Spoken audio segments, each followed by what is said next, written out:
ஊத்தங்கரை சட்டப்பேரவைக்கு அனைத்து இந்திய அண்ணா திராவிட முன்னேற்ற கழக வேட்பாளர் அன்புக்குரிய சட்டமன்ற உறுப்பினர் தமிழ்ச்செல்வன் அவர்களை மீண்டும் போட்டியிடுவதற்கு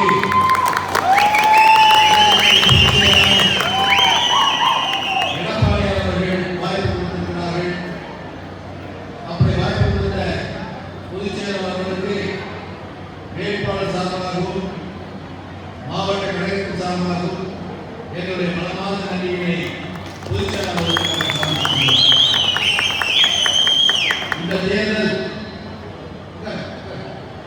இந்த தேர்தல் திராவிட முன்னேற்ற கழகம் ஆட்சியில் அமைந்து 5 ஆண்டுகள் ஆட்சியில் காரணத்தினார் இது தமிழகத்தில்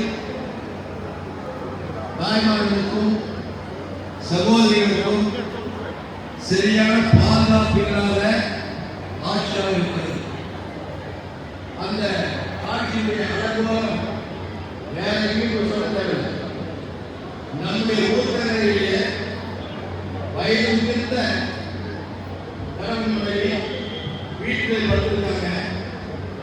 தண்ணி போட்டு வந்து வெளியே வந்து அந்த 70 வயது முதியவர் கேள்வி கேட்க கல் எடுத்து போட்டு அவர் சாங்க அவரை எடுத்து போட்டு அவருடைய துணையார் மனைவி 60 வயசு முதியவர் வயசான பெண்மணி. அந்த பெண்மணியை பாலியல் தொகை கொடுத்து கொலை செய்தார். இவர்களுக்கு எப்படி இந்த துணிச்சல் வருகிறது? இன்னைக்கு வந்து காவேரி பட்டத்தில் ஒரு கல்லூரி மாணவி அந்த பெண் பிள்ளை காலேஜ் பஸ்ல போயிட்டு இருக்காங்க. காலேஜ் பஸ்ல போய் காவேரி பஸ் ஸ்டாண்ட்ல அந்த ஊர்ல படிக்கிற பெண் பிள்ளை இறக்கிறதுக்காக பஸ் எடுத்தாங்க.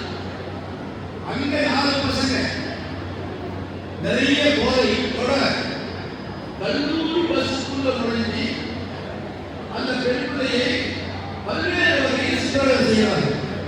இன்னொரு 2-3 மணி நேரத்துக்கு முன்னாடி எந்த அளவுக்கு இந்த சமூகத்தில் தவறு செய்வதற்கு பயமில்லாமல் செல்கிறார்கள் என்பதை நீங்கள் பார்க்க வேண்டும். அதே மாதிரி ஓசூர்ல 20 வயசு பையன் பெண்கள் படிச்சிருக்கிறான். ஆதித்யான்னு ஒரு பேர், அவருடைய ஃப்ரெண்ட் 2 பேர் கார் எடுத்து போனான். கார் எடுத்து போகும்போது வழியில் ஒரு ஸ்கூட்டி இருக்குது. அது இருக்கிறான்.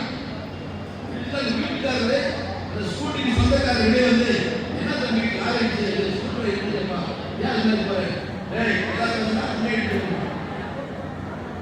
அது தெரியாத அவர் வீட்டுக்கு ஏன் வந்து வண்டி எடுத்து ஏமாற்றி பேசணும்னா நான் இடிச்சுடான்ட்டு இடிச்சு சாகிறது. 20 வயது ஒரு மாணவனுக்கு 60 வயது பெண்மணியை அவன் கொலை செய்யலாம் இவன் கற்பழிக்கிறான் அப்படின்னா இவங்களுக்கு மனதை எப்படி மாறி இருக்கிறார்? ஏன் அப்படி மாறி இருக்கிறது என்று சொன்னால் அவர்கள் பயன்படுத்திய போதை பொருள். நமக்கு சாராய பகல் இருந்துச்சு. அவன் அரசு 10,000 ரூபாய் வழங்கப்படும். 10,000 ரூபாய் வழங்கப்படும் என்று வாக்குறுதி நாம ஏற்றுக்கொள்கிறோம். இது எப்படி